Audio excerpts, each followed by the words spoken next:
Pemirsa, keberadaan Rencana Pembangunan Jangka Panjang Daerah (RPJPD) Kota Denpasar 2005 hingga 2025 akan berakhir setahun lagi. Sesuai dengan amanat undang-undang, menjelang setahun berakhirnya masa RPJPD, maka rancangan awal RPJPD harus mulai dibahas. Karena itu, kini jajaran DPRD Denpasar bersama Bapeda serta instansi terkait lainnya mulai melakukan pembahasan awal.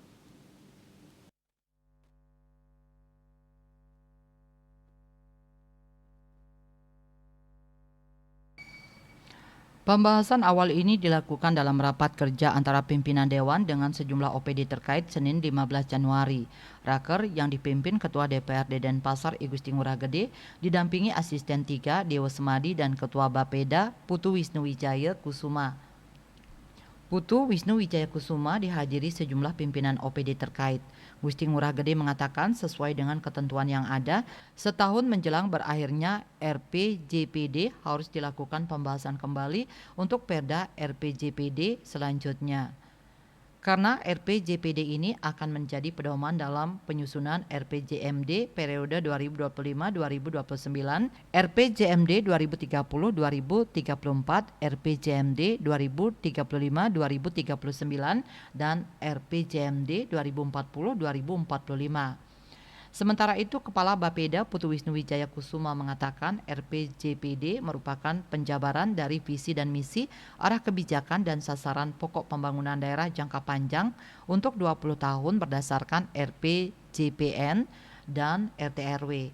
Ini bertujuan untuk menyediakan dokumen perencanaan pembangunan daerah yang memuat tentang beberapa hal. Dalam menyusun RPJPD ini, beberapa indikator capaian makroekonomi menjadi acuan.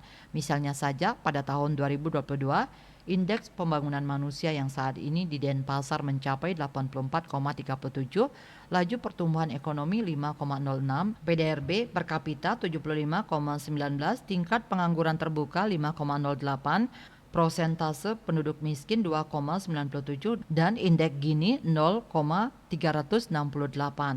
Visi RPJPD Denpasar 2005-2025 yakni Denpasar Kota Berbudaya dilandasi Trita Karana.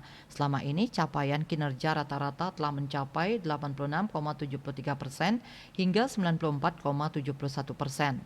Faktor pendorong diantaranya tata kelola pemerintah daerah yang baik, pemanfaatan potensi ekonomi, dukungan pemerintah pusat serta perhatian pelaku bisnis nasional dan internasional.